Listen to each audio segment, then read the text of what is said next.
Da bi pobližje spoznali Dolenjsko, njene prednosti in težave, so ministri in poslanci iz vrst Demokratične stranke upokojencev Slovenije obiskali nekaj dolenjskih občin.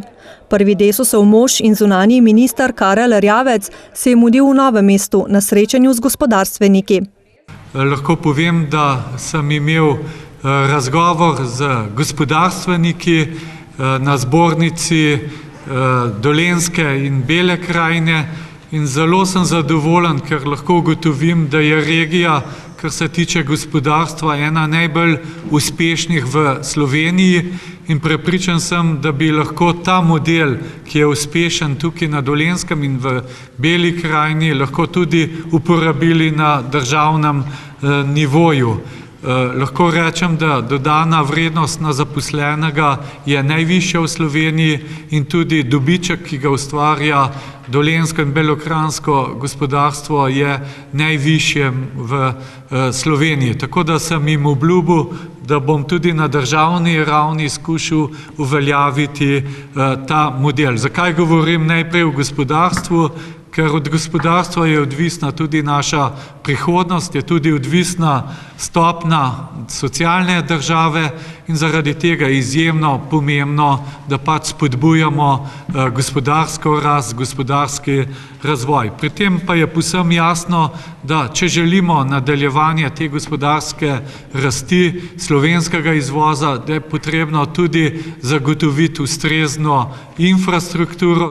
Zato je za nadaljnji razvoj ključna izgradnja tretje razvojne osi, ki bo povezala Belo krajino z ostalim delom Slovenije, je prepričan Erjavec.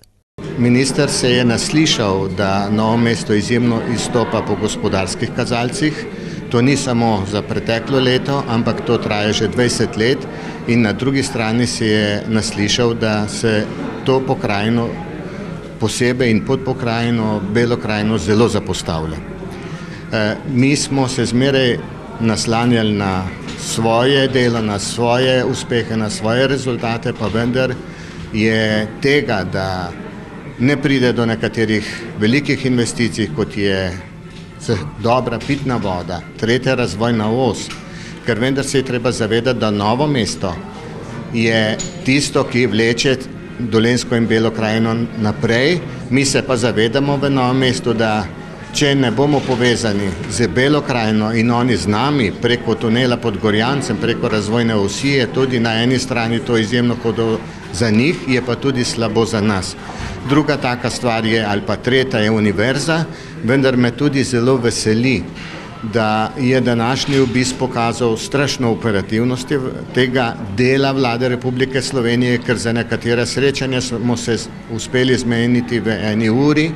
Tako recimo za to, da bo novomeški župan nekatere stvari izpostavil, kot je CO2, pitno vodo in tudi dane obljube, da bojo drugače gledali na nas, so en garant, da se stvari premikajo v drugo smer. Okoljska ministrica Irena Majcen se je mudila v Šentrupertu, letošnjem dobitniku Zlatega kamna. V tem primeru je seveda zanimivo predvsem to, ta lesno-predelovalni obrat, ki ga želi občina postaviti, izgradnja ogrevanja na lesno biomaso, potem tudi koriščenje lesne biomase za pridelavo električne energije. V nadaljnjih postopkih pa želijo še z izgradnjo pokritih rastlinjakov, z lesno biomaso te rastlinjake ogrevati in pridelovati zelenjavo. Po drugi strani je seveda res, da je pri zastavljanju take investicije dobrodošla ali pa nujna pomoč in ravno v tem je tudi tekla beseda. No, ob koncu smo si seveda pogledali še tudi deželo kozolcev in ta znameniti kozolec, ki je tudi državni spomenik, v tem smislu, da je to tudi ena od možnosti in kot kaže zelo dobra možnost promocije občine. Obiskala je tudi občino Šentjernej, kjer si je ogledala opravljena dela v skladu z akcijskim načrtom interventnih aktivnosti zaradi poplav. Šlo je pa za investicijo iz interventnih del akcijskega programa za zagotavljanje višje poplavne varnosti v Sloveniji. Na tem razgovoru se je pokazalo predvsem to, da se je potrebno med seboj veliko več pogovarjati, veliko več stvari si povedati na način medsebojnega komuniciranja. Šlo je predvsem za vprašanje, ali lahko občani posegajo v nekih vodotokih sami, torej na kakšen način.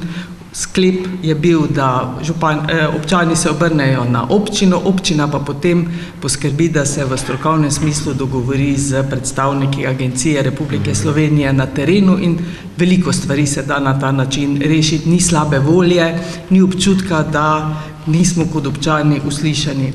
Ministrico za kulturo Julijano Bizjak-Mlakar so v občini Mokronog Trebevno navdušili lokalni program za kulturo in načrti za razvoj kulturnega turizma.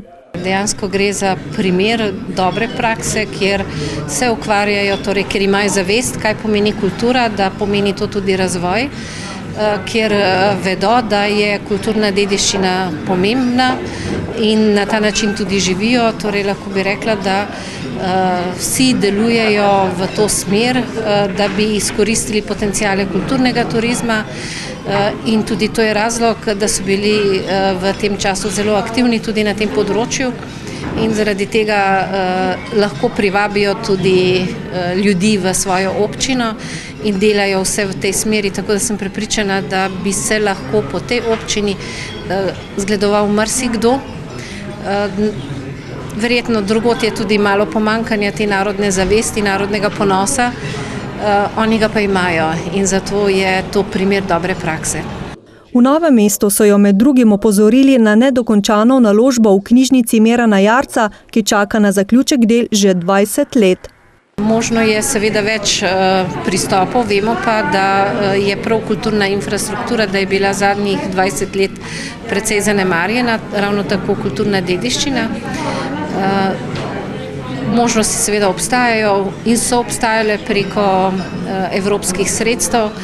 Tukaj imamo majhen problem, da je prejšnja vlada ni poskrbela za to, da bi bila ta prednostna naložba, varovanje kulturne dediščine, kamor bi lahko vključili tudi marsikatero investicijo, da bi se to znašlo med projekti, torej med prioritetami naše države in bi bila lahko ta prednostna naložba vključena v partnerski sporazum. Seveda to pomeni za naslednjih, torej do leta 2020, manj možnosti, kot bi jih imeli sicer, vendar pa se tako mi kot tudi verjetno občina se trudi, kako poiskati druga sredstva, tudi na ravni Evropske unije.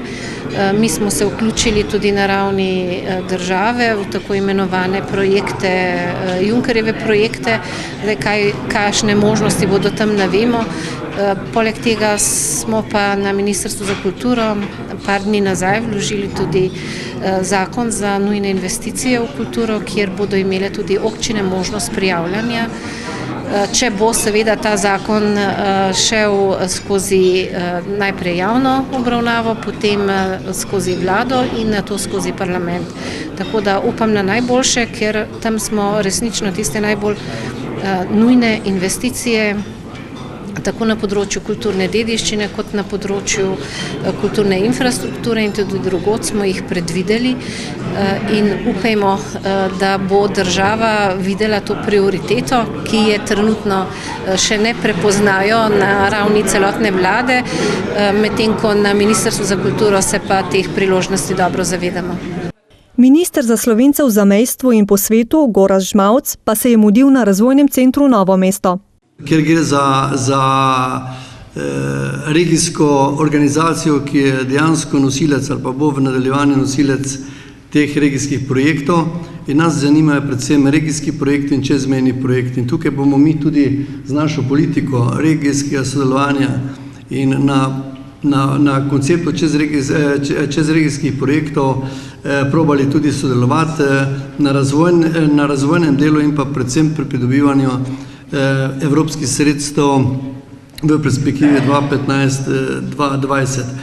Mislimo pa tudi, da z tega področja mojega sektorja je zelo pomembno, ali pa mojega dela je pomembno, da se povezujemo tudi s sosednjimi državami in regije, kot je Dolenjska, je dejansko gravitira na to področje Gorskega Kotarja, Karlovca in delnic in mislimo, da celo do Bihača, kot smo danes govorili, je dejansko to en prostor, ki predstavlja tudi en gospodarsko-kulturni prostor, ki pomeni neko bazo tega nadaljnjega sodelovanja v tej smeri. Obiskal je tudi knjižnico Mirana Jarca. Smo ugotovili, da že več kot 20 let sodelujejo z Karlovcem pa z Bihačem, to povezavo, tako da ta kulturna os že obstoja. Vemo pa, da iz vsega tega razgovora pa so dva izhodišča, da je Dolenjska zelo močna gospodarska sila, dosti močna izvozna sila, kar se tiče gospodarstva in da je to lahko tudi vzor Sloveniji.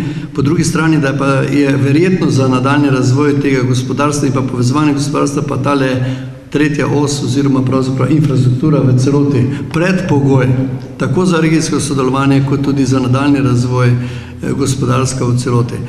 Dolenjsko so poleg ministrov obiskali tudi poslanci stranke in državni sekretarji.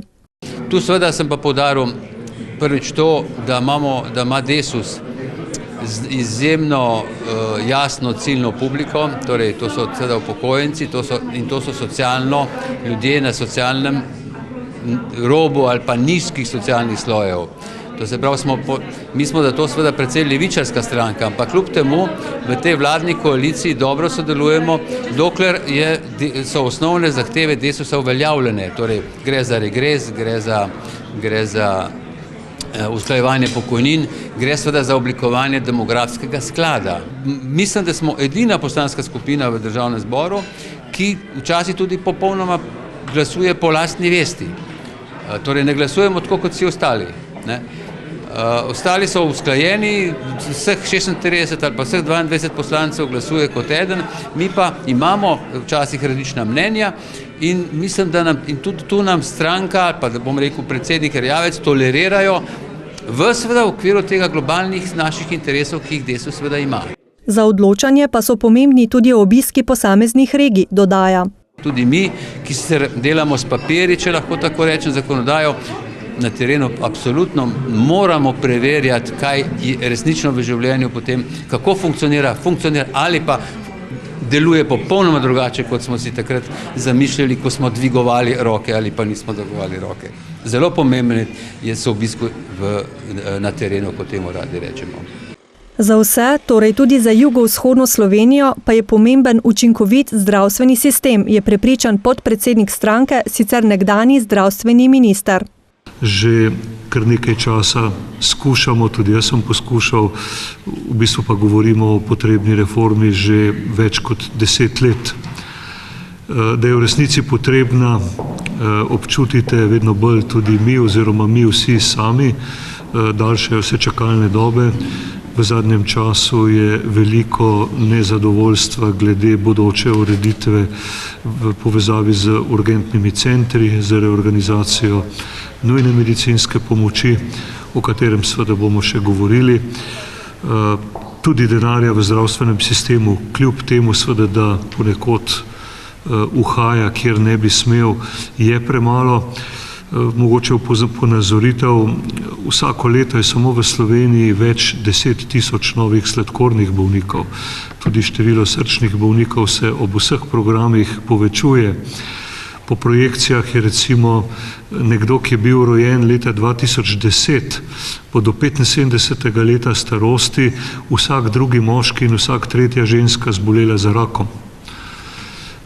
In vse to seveda terja dodaten način, drugačen način dela, dodatna sredstva, dodatno spremenjeno organizacijo. Zato toliko pritiskamo in želimo seveda to reformo. Srečanje, na katerem so se zavzeli tudi za socialno državo, javno šolstvo in zdravstvo, ter izpostavili, da čiste pitne vode ne sme privatizirati nihče, so zaključili s pogovorom z udeleženci okrogle mize.